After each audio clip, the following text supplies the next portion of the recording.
Thank you for attending this workshop. Coming to support the jobs creation for the next generation, Generation Z. Thank you, Darabi community. Duty plan is a GDP growth plan. As you can see in that graph, in 1933, the US GDP was $57 billion.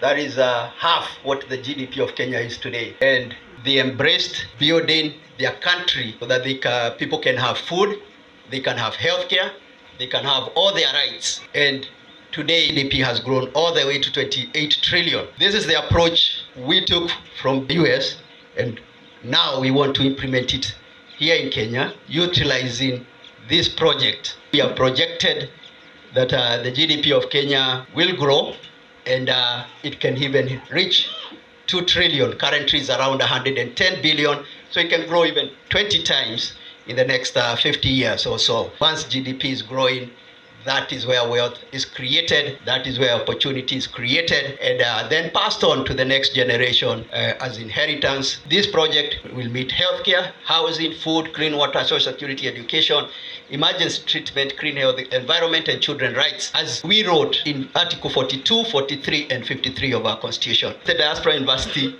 Town project, as it is today, our plan is already achieved. The next stage is now implementing that plan. 60-kilometer roads of paved roads connecting 3,778 plots.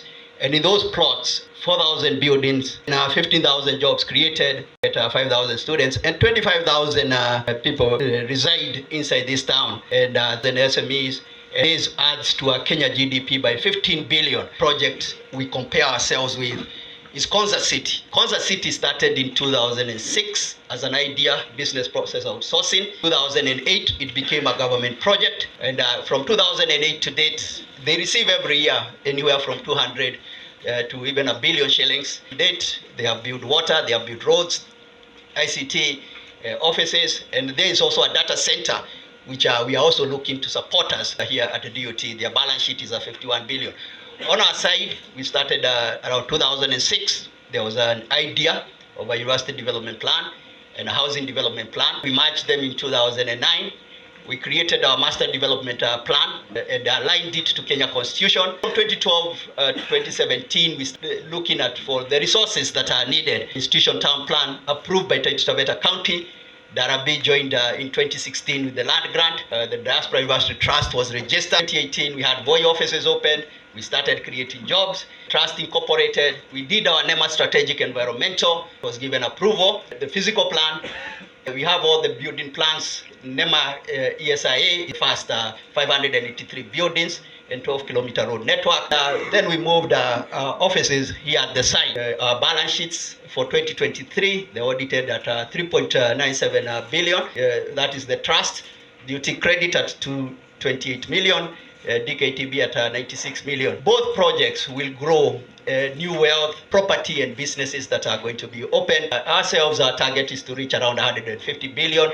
Konza is larger, it will be to 1 trillion. The Diaspora University, the 1,000 jobs, how are we going to get there? For a university to succeed, it has to have endowment. Actually, that's the plan. We reach around 20 billion, property of the university around 6 billion, and then we create a finance fund, which is for 14 billion, and that finance fund will actually be able to finance the first 4 years. The students get education. The persons now who take the jobs are the ones who also benefit.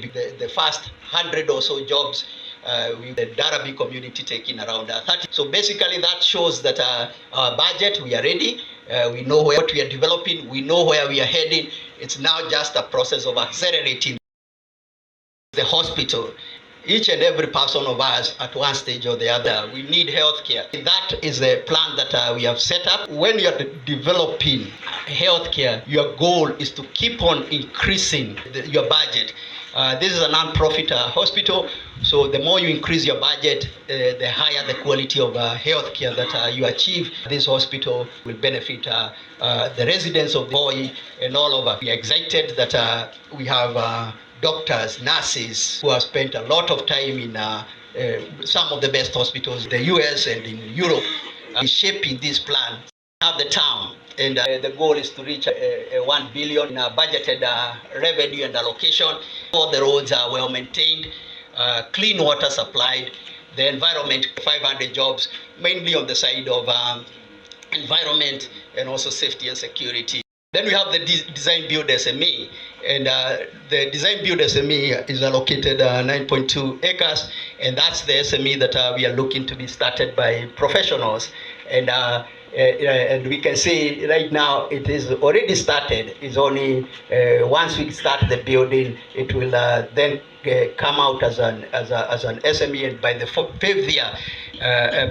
year, as students are graduating, we will have that opportunity of this SME being able to actually anchor 2,000 jobs when it's here as its headquarters, and then do projects all over the country. So at any given time, that SME could be employing even 20,000 people, but 2,000 will be here.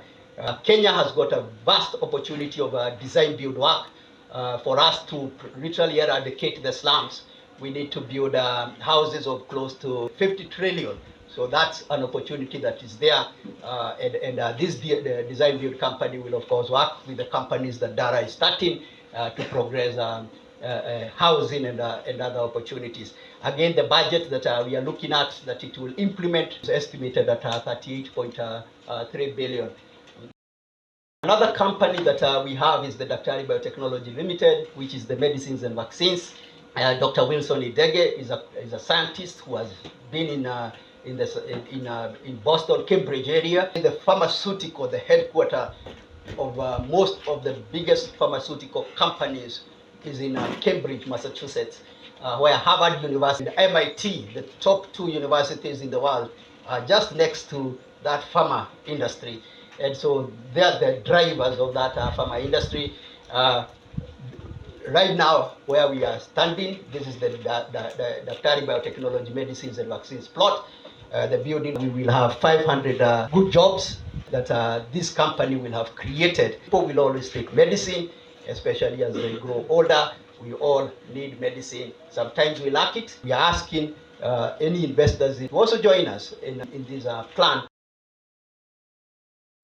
Another key project that we have kicked off again is the DOT credit. There's a reason why Kenyans don't have jobs, and there's one of those reasons is not that the banking sector is not growing. In 2022, it closed with 4.7 trillion. Anytime the deposits are growing, they are supposed to stimulate the jobs growth.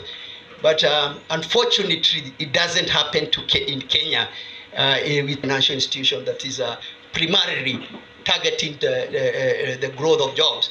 And that's why we can say, let's build DOT credit, and then let's convince the diaspora Kenyans, because they are the engine, they are the drivers of this growth. And I was talking today with Professor Mutisia. We are going to double on this inside the diaspora, such that at the end of the day, we start seeing that amount of money come here. If we achieve the target of 5% of that 30 billion coming to Taita Taveta, I can guarantee you that Taita Taveta will become the first county to declare itself developed. SMEs, the plan that we are advancing is we will have around 300 SMEs. As you have seen, I've talked about Daktari, it's 11 acres is there. I've talked about the DOT design build SME, it's 9.2 acres is there. There are so many other SMEs that will come into place. All those boxes that you see empty are just waiting for somebody to come in. And we have 140 plots for SMEs.